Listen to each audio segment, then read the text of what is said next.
Hello students, welcome to SSMRPS online classes. This is your accountancy class for class 11. In this video, we are going to start chapter 10 accounting for GST. In this video, we only discuss the theory portion of this chapter. So let's start students. GST. GST की full form होती है Goods and Service Tax. So Goods and Service Tax is a comprehensive tax levied on manufacture sale and consumption of goods and services at a national level. पूरी country में जो है जो भी goods and services manufacture होते हैं, produced होते हैं, उसकी सेल या उसको हम परचेज करते हैं, तो इन सभी चीज़ों के दौरान जो उस पर टैक्स लगता है वो गुड्स एंड सर्विस टैक्स यानी कि जीएसटी कहलाता है। GST is a tax on goods and services with value addition at each stage. जो है किसी भी प्रोडक्ट को मैन्युफैक्चर करने की या जो है फाइनल गुड्स में तैयार होने के लिए जो भी स्टेजेस हैं, उन सभी स्टेज पर जो है उसमें वैल्यू ऐड करता है गुड्स एंड सर्विसेज टैक्स। इस पे एग्जांपल से समझते हैं। फॉर एग्जांपल कि अगर जो है टिम्बर्स और other raw material like paint और ये सब जो है परचेज किया गया, तो वहाँ पर जो है जीएसटी दिया गया। तो देखो टिम्बर्स लकड़ियों पर जो है जीएसटी लगा। इसके बाद जब उन लकड़ी को यूज़ करते हुए फर्नीचर बना लिया जाएगा और उसे सेल किया जाएगा, तो फर्नीचर पर फिर से जो है जीएसटी लगेगा। तो पहले सिर्फ क्या थी, लकड़ियाँ थी, उस पर जीएसटी लगा परचेज करते टाइम, फिर उनको कन्वर्ट कर दिया। उनकी नेक्स्ट स्टेज जो है क्या आ गई कि अब उन सब से जो है फर्नीचर बना दिया गया, तो वहाँ फिर से जीएसटी लगा। तो जैसे जैसे जो है किसी भी प्रोडक्ट की जो अलग अलग स्टेजेस होती है उस पर जीएसटी लगता चला जाता है। नेक्स्ट है फिर GST include many state and central level indirect taxes. जो पहले जो है बहुत सारे ऐसे स्टेट और सेंट्रल लेवल के इनडायरेक्ट टैक्सेस होते थे। परचेज टैक्स हो गया, प्रोडक्शन टैक्स है, सेल्स टैक्स है, एंटरटेनमेंट टैक्स है। जो स्टेट और सेंट्रल लेवल अलग अलग जो है लगते थे, वो सभी जो है इंक्लूड कर दिए गए हैं सीजीएसटी में। और जो भी हमारे स्टेट लेवल के जो भी इनडायरेक्ट टैक्सेस थे वो मर्ज करके जो है एसजीएसटी बना दिया गया है, यानी कि स्टेट लेवल का जीएसटी। फिर है जो सेंट्रल लेवल के जितने भी इनडायरेक्ट टैक्सेस थे उनको मर्ज करके जो बनाया है उसे हम कहते हैं सीजीएसटी, यानी कि central level CGST. It overcomes drawbacks present tax system. जो भी जीएसटी से पहले हमारा टैक्स सिस्टम था उसकी जो कमियां थी उसको इससे जो है दूर किया गया। नेक्स्ट फिर आता है हमारा state level taxes merge into GST. जैसे अभी मैंने बताया कि बहुत सारे टैक्सेस को मर्ज करके जो है एसजीएसटी बना दिया गया है। और तो उस एसजीएसटी में कौन कौन से टैक्सेस को मर्ज किया गया है, तो इसमें मर्ज किया गया है purchase tax, luxury tax, octroi and entry tax. इसके अलावा है हमारा central sales tax, entertainment tax, state cesses and surcharges, betting and gambling, taxes on lottery, state value added यानी कि वैट। तो इन सबको जो है ऐड करके जो है मर्ज करके क्या बनाया गया है, एसजीएसटी, स्टेट लेवल जीएसटी।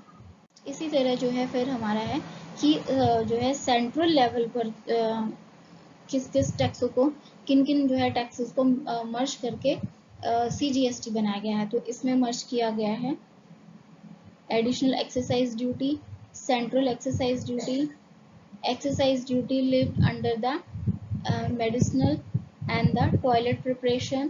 फिर है central surcharges। फिर इसके अलावा है additional custom duty and special additional duty। फिर है सर्विस टैक्स। तो इन सबको जो है जो हमारे सेंट्रल लेवल के इनडायरेक्ट टैक्सेस होते थे उन सबको मर्ज करके जो है एक टैक्स बना दिया गया है जिसे सीजीएसटी कहते हैं। फिर आता है सीजीएसटी टैक्स स्लैब रेट, यानी कि जो इस पर टैक्सेस लगता है उसकी क्या रेट है। फर्स्ट हमारा है जो असेंशियल कॉमोडिटीज का आता है उस पर जो है 0% टैक्स लगता है, जीएसटी लगता है। फिर है मास कंजम्पशन आइटम्स, यानी कि जो मोस्ट कॉमनली यूज्ड आइटम्स होते हैं like spices, mustard oil etcetera, इस पे 5% है। प्रोसेस्ड फूड पे 12% है। And soap, oil, toothpaste, refrigerators, इन तरह की चीज़ों पर, ऐसी चीज़ों पर 18% है। वाइट गुड्स एंड कार्स पर जो है 28% है, एंड लग्जरी जो भी चीज़ें हैं हमारी जो उस पर जो है 28 प्लस जो है सेस करके इस रेट से जो है टैक्सेस जीएसटी में चार्ज होते हैं। नेक्स्ट आते हैं type of taxes under GST. GST के अंदर कितने जो है टाइप ऑफ टैक्स बनाए गए हैं, तो ये हमारे 3 हैं जो अभी हमने डिस्कस भी किए थे, CGST, SGST, state level, IGST. तो फर्स्ट हम स्टार्ट करते हैं CGST. CGST here C stand for the central, तो CGST stand for the central GST. This is applicable on supply within the state, यानी कि जब buying and selling goods and services की जो buying and selling है within the state हो रही है तो वहां पर सीजीएसटी लगता है। तो इसके लिए जो है क्या मीन है कि विद इन द स्टेट जब goods and services buying and selling किए जा रहे हैं तो सीजीएसटी चार्ज होता है। And tax collected will be share to the central government, और जो भी टैक्स कलेक्ट होता है वो सेंट्रल गवर्नमेंट के पास जाता है। फिर है SGST, here SGST stand for the state GST, state level GST. Next है this is applicable on the supply within the state, ये भी जो है विद इन द स्टेट जब बाइंग एंड सेलिंग होती है तो लगता है। Tax collected will be share to the state, और जो यहाँ इससे जो टैक्स कलेक्ट होता है वो स्टेट गवर्नमेंट के पास जाता है। नेक्स्ट है फिर IGST, here IGST stand for the integrated GST. Integrate का मतलब होता है जोड़ना, तो यहाँ जो है इंटीग्रेट मीन्स है कि सीजीएसटी प्लस एसजीएसटी दोनों को जोड़कर आईजीएसटी जो है लगता है। कब लगता है, और ये this is applicable on the inter state and import transaction, जो भी इंटर स्टेट यानी कि जब एक स्टेट से दूसरे स्टेट, दिल्ली से हरियाणा या हरियाणा से पंजाब, इस तरह जो है inter state buying and selling होती है, गुड्स बेचा जाता है, खरीदा जाता है, या इम्पोर्ट ट्रांजेक्शन हमारी होती है, वहां पर जो है आईजीएसटी लगता है। फिर सीजीएसटी एसजीएसटी नहीं लगते हैं। And tax collected will be shared between the central and the state government, और इससे जो भी टैक्स कलेक्ट होता है वो दोनों ही सेंट्रल और स्टेट गवर्नमेंट के बीच में बांट दिया जाता है। नेक्स्ट है फिर इनपुट एंड आउटपुट। अब देखो हमने जो है 3 तरह के टैक्सेस पढ़े हैं जीएसटी में, सीजीएसटी, एसजीएसटी एंड आईजीएसटी। अब ये तीनों ही टैक्सेस के लिए जो है इनपुट और आउटपुट होता है। अब ये इनपुट और आउटपुट इसमें कैसे यूज होता है ये हम अभी समझेंगे। देखो इनपुट मतलब है कि जब गुड्स एंड सर्विसेज इन हो रही है, यानी कि वी आर बायर्स, तो अभी जो भी अकाउंट्स में जो भी हम अकाउंटिंग ट्रीटमेंट करते हैं, ट्रांजेक्शन्स के लिए जो है जर्नल एंट्री पास करते हैं, तो हम अपने आप को जो है बिजनेस की जगह पर रखते हैं कि वी आर द बिजनेस। तो अगर कुछ भी परचेज किया जा रहा है या कुछ भी सर्विस है, कुछ भी गुड्स है हम कंज्यूम कर रहे हैं, यूज कर रहे हैं, तो वहां पर जो है इनपुट आएगा। तो वहां कोई भी आपका टैक्स लग रहा है, सीजीएसटी है, एसजीएसटी है या आईजीएसटी है, तीनों के लिए ही उसके साथ इनपुट वर्ड यूज होगा। तो अगर जो है बिजनेस ने गुड्स एंड सर्विसेज परचेज की हैं, जैसे कि रॉ मटेरियल परचेज किया है, जैसे यहाँ एग्जांपल जो है शो किए गए हैं कि अगर रॉ मटेरियल परचेज है तो वी आर द बायर, तो जो चीज़ है, जो गुड्स है वो इन हो रहा है, बिजनेस में कम्स इन हो रहा है, तो इनपुट वहाँ जो अकाउंट ओपन होगा टैक्स का वो एसजीएसटी हो, सीजीएसटी हो या आईजीएसटी, इनपुट वर्ड उसके साथ लगेगा, like CGST input, SGST input. अगर हम इलेक्ट्रिसिटी का जो है बिल पे कर रहे हैं, रेंट पे कर रहे हैं, कुछ भी हम पे कर रहे हैं, तो इसके लिए भी गुड्स एंड सर्विसेज इन हुई है बिजनेस में, यानी कि we consume that services. Furniture purchase किया है या प्रोफेशनल जो है सर्विसेज हमने ली है, तो कुछ भी चीज अगर इन होता है, whether it is a good और अ सर्विस, बिजनेस कंज्यूम कर रहा है, परचेज कर रहा है, तो अगर आसान भाषा में देखा जाए तो जब भी वी आर द बायर और we are paying for anything, कि इलेक्ट्रिसिटी के लिए, रेंट के लिए, कुछ भी चीज हम पे कर रहे हैं या हम कोई भी चीज खरीद रहे हैं, एक्सपेंस या purchase of raw material of any assets, तो वहां पर जो है इनपुट टैक्स होगा, यानी कि जीएसटी ऑन इनपुट, जीएसटी जो है ऑन इनपुट होगा तो वो एक इनपुट टैक्स बन जाएगा। अगर आपका SGST है तो SGST इनपुट आ जाएगा, CGST है तो CGST इनपुट हो जाएगा, IGST है तो IGST इनपुट अकाउंट ओपन होगा उसके लिए। तो जो ये इनपुट होता है ये एक्चुअली होता है पेड टैक्स, की जो टैक्स हम पे कर रहे हैं, जो GST हम पे कर रहे हैं when we are consuming, when we are buying any goods and services.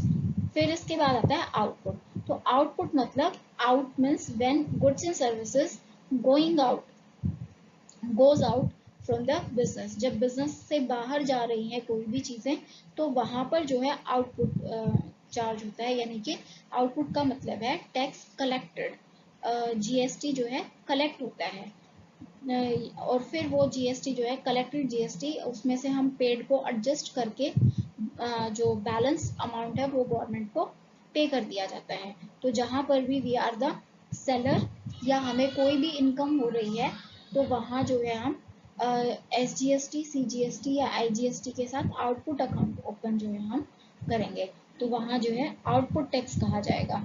और output tax is collection, tax collected, और input tax is tax paid.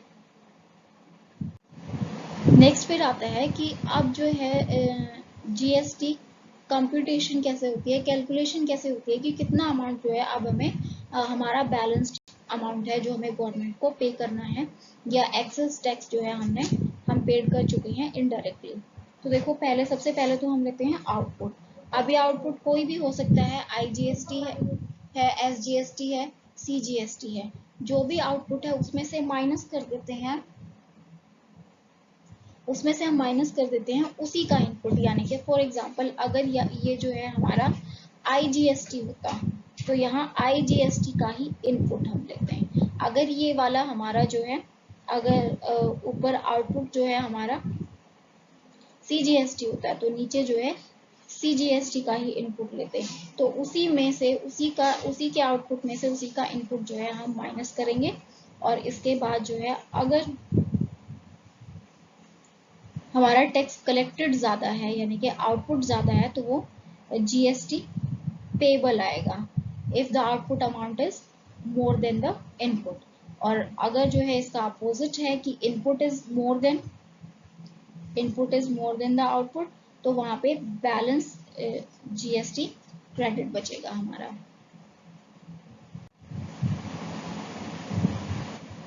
Next आते हैं कैरेक्टरिस्टिक्स ऑफ GST।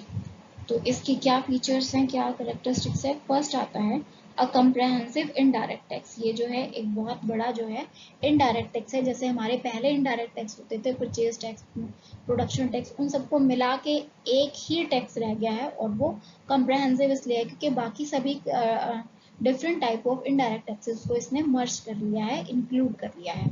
नेक्स्ट है यूनिफॉर्म GST रेट। इसके लिए जो है, इसमें जो है सभी के लिए एक जैसी रेट है। तो इस एक सिस्टमैटिक रेट है जो सभी के लिए समान है, यानी कि नेशनल लेवल पर पूरी कंट्री में सेम रेट है। It is not a cost, ये एक कॉस्ट नहीं है। अगर जो है GST जो है इनपुट है तो वो GST पेड माना जाता है, और अगर GST आउटपुट है तो वो कलेक्टेड माना जाता है। It is a value added tax. Value added tax यानी कि गुड्स एंड सर्विसेज की वैल्यू को ये इंक्रीज कर देता है, उसके अमाउंट में, उसके प्राइस में जो है ऐड हो जाता है। नेक्स्ट टॉपिक हमारा आता है एडवांटेजेस ऑफ GST। GST के क्या एडवांटेजेस है, क्या बेनिफिट है। तो फर्स्ट है हमारा composition scheme for small businesses. Small businesses के लिए जो है ये जो है बहुत सारी जो है इसमें स्कीम्स हैं, यानी कि एग्जाम्पशंस हैं जिससे उनको बेनिफिट हो। Eliminates the cascading effects. Cascading effects में इसके पहले क्या होता था कि जो MRP है किसी भी प्रोडक्ट की, उसमें बहुत सारे जो है टैक्सेस ऐड होते थे, जैसे प्रोडक्शन टैक्स है, परचेज टैक्स है, सेलिंग टैक्स है। तो अब उन सभी को जो है उसका जो पहले का जो प्रीवियस जो हमारा टैक्स सिस्टम था उसके जितने भी ये जो बहुत ज़्यादा इफेक्ट होते थे प्राइजेस पे, इस चीज़ को हटा दिया गया है, क्योंकि अब उन सभी को रिप्लेस कर दिया गया है एक सिंगल टैक्स से जिसे GST कहते हैं। तो इतने सारे टैक्सेस जो है लगते थे, उन सबको रिप्लेस करके एक ही जो है अब टैक्स रह गया है, जिससे जो है इसमें जो है जो इसका प्रीवियस टैक्सेस का जो बहुत ज़्यादा प्रभाव होता था एमआरपी पे, प्राइस पे, वो अब कम हो गया है। नेक्स्ट है फिर simple and easy online procedure. इसके लिए जो भी जो है कलेक्ट करना, पेमेंट करना जो भी है, बहुत सिंपल और ऑनलाइन प्रोसीजर से भी हम इसको कर सकते हैं। Formation of the common national market, इसके लिए जो है ये जो है एक नेशनल टैक्स है, नेशनल लेवल टैक्स है कि पूरी कंट्री में जो है इसकी रेट, जो इसका जो भी सिस्टम है वो बिल्कुल एक जैसा है।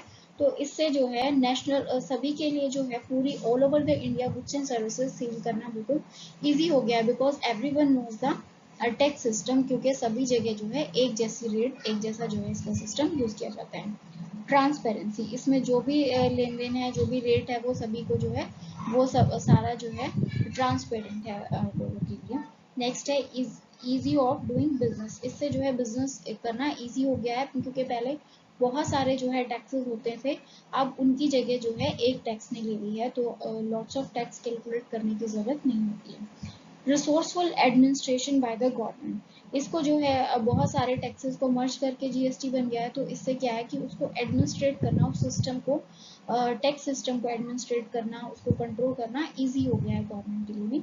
Stopping corruption and the tax leakage, तो जो टैक्स में जो भी जो है टैक्स को बचाते थे, टैक्स पे नहीं करते थे, या कोई टैक्स जो है जिस भी तरीके से अगर कोई जो है उसको इग्नोर कर सकता था, तो वो सब जो है इसमें पॉसिबल नहीं होता है। रिडक्शन नंबर ऑफ कंप्लायंसेस, तो बहुत सारी जो है प्रॉब्लम्स को इसने रिमूव कर दिया है। And greater limitations towards the registration, registration के लिए भी जो है लिमिटेशन इंक्रीज कर दी गई है, जैसे सबमिट करना और ये सब, तो ये सब जो है इसके बेनिफिट्स थे। तो आज की क्लास में इतना ही। जो इसके न्यूमेरिकल्स हैं वो हम नेक्स्ट क्लास से स्टार्ट करेंगे।